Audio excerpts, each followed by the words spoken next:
and welcome to Baking at Home with Theo Chocolate.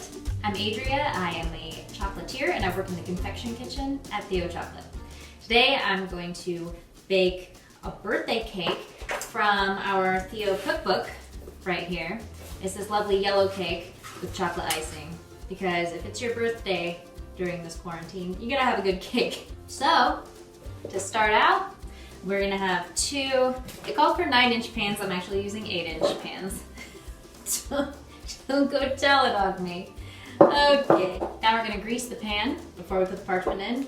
You can use melted butter and a paper towel, or you can use some oil spray. That's what I'm doing. You're gonna put a little bit of flour in, and then just kind of tap it around. And then you just kind of get it on yourself. I'm mostly worried about the sides because the bottom is going to have parchment in it. Whoop. All right. It's a little bit slippery here now. So we preheated the oven to 350. We've fixed up those pans. They're ready to go.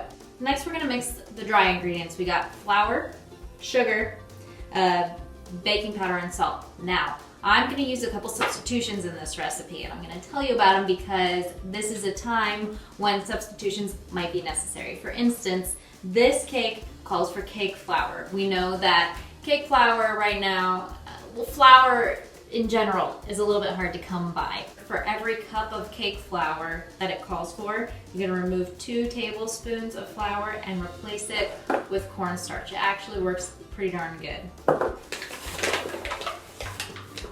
Get a raccoon to open this. So 1, 2, it's 3 cups, so I'm going to remove 6 tablespoons and replace it with the cornstarch. 1,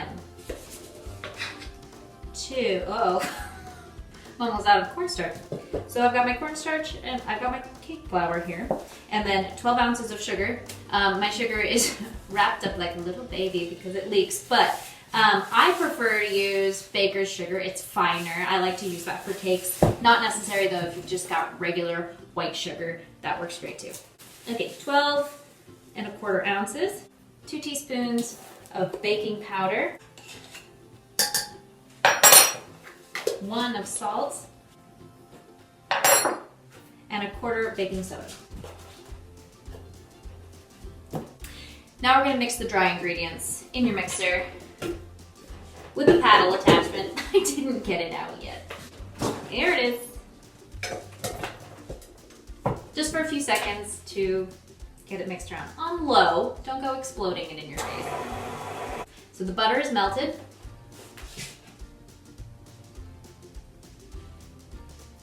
I almost grabbed a knife to stir it. That's not necessary.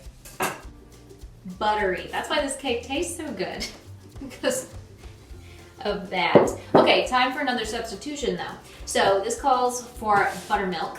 Again, in a time when we're not going to the store very often, maybe you're trying to make this with ingredients you already have, or maybe you don't want to buy something like buttermilk that you're only using 3/4 of a cup of, and then maybe you don't know what to do with the rest. A really good substitution is yogurt. So I'm using, it's just plain whole fat yogurt. It's not Greek style, so it's thinner. This works pretty good. It's like the same consistency. It's got a little tartness to it. In with this, I'm gonna measure the vanilla, which is a tablespoon, a tablespoon, a tablespoon. The butter, the buttermilk, and the vanilla, those are all of the wet ingredients besides the eggs. And we have egg yolks and we have a couple of regular eggs. Those are scaled separately. They're behind me. They're waiting their turn. So we're just gonna mix these till they combine, about 30 seconds. So I'm just gonna slowly add this while it's mixing.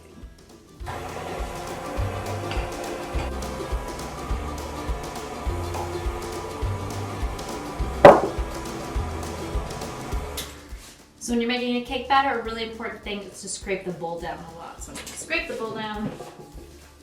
Next, we're gonna add the eggs. We're gonna add first the yolks and mix it on medium-high, get them mixed in really good. Then we're gonna add the eggs, the whole eggs, one by one to the best of our abilities, and mix those for about 30 seconds each, between each addition. So first the yolks, and scrape the bowl. I have some flour on this part of me because my apron starts here. Now we're going to try to add the eggs one by one.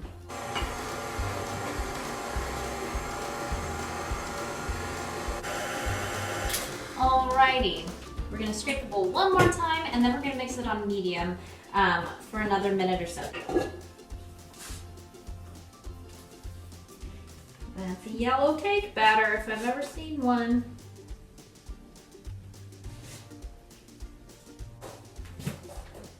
Into the oven they go. It should go right in the middle of the oven for somewhere around 35 minutes. The thing is, I always set my timer less than that. At least 5 minutes less, maybe even more. So we're going to be looking for a couple specific things when we pull it out. We're going to want them to be kind of bouncy to the touch, and when you touch them, they don't sink in. We're going to put a toothpick in and see if that comes out clean. They should release from the sides a little bit, so you should be able to tell by the way they look if they're done. But approximately 35 minutes. So I'm going to set a timer for a little less than 30. See you in a little bit. These now are done. They're nice golden brown. You might be able to see that they've pulled away from the sides. This is already slipping out, which is actually a really good sign that it's going to come right out of this pan. But just to be super safe, I'm going to throw that on the ground and get a different one. A little palette knife here that I'm just going to slide around the edge just to make sure it's not sticking anywhere. And then I'm going to take one of these, a rack, put it on top, and flip it over. It's upside down, looks like that. Gonna do another one. Now, while those are cooling, I can start making the icing. The thing is, those need to be 100% cool before you start icing them, or else they will be too delicate to handle, and also the icing will just melt right off. All right, so the ingredients that are going into this icing are powdered sugar, sifted, cocoa powder, some salt, some vanilla, some butter at room temperature, some melted chocolate I got over there, and some very hot water. That's it, I think. So the first thing we're gonna do is take our cocoa powder and some very hot water, and we're gonna whisk it together. A little bit at a time. Whisk, whisk, whisk, whisk, whisk, whisk. Start with butter.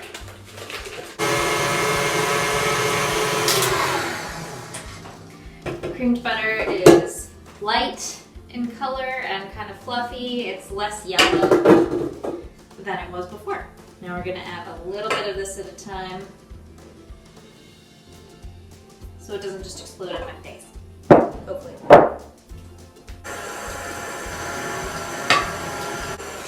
Once there's not just powder in there, you can turn it up to medium for about a minute or two.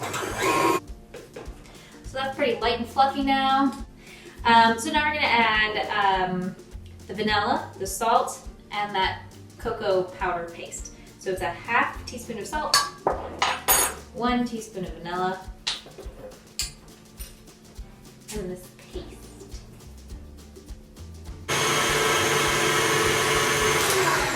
I'm going to scrape the bowl down. All right, now that's all combined, we're going to whip it for about a minute.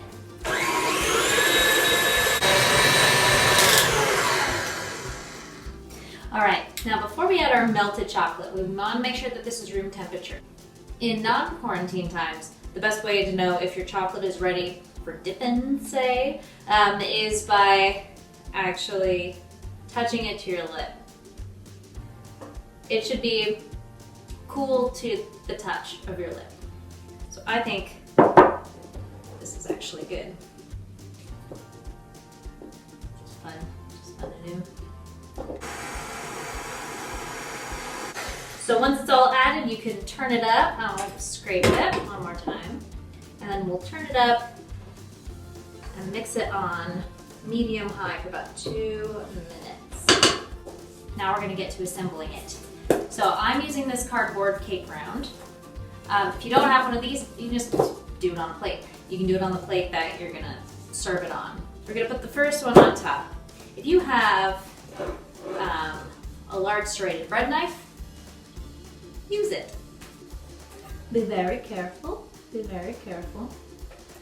All right, so I'm just gonna cut lightly and turn it. This is a really nice thing about having a cake turner to do this part. And so you've gone all the way through, and then we're gonna take its little like toupee off.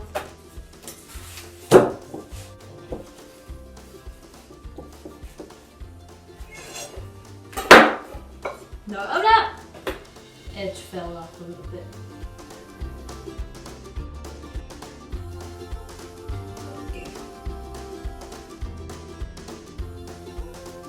Now I think the idea with this cake is for it to be kind of rustic, so it doesn't have to be like perfectly smooth icing or anything. I'm still gonna give it a crumb coat though, a thin layer around the sides, and that's just so that we don't end up with crumbs all mixed in. You put one thin layer around everything, it masks it all, gives it a basic shape. Now, you can use the rest to just kind of go around the sides and give it some texture. I mean, my birthday is not until July, but I just made myself a birthday cake, but you know, whatever. Let's see if I can make a little kind of swirl pattern. I haven't done this in a while. Another offset, one that wasn't on the ground.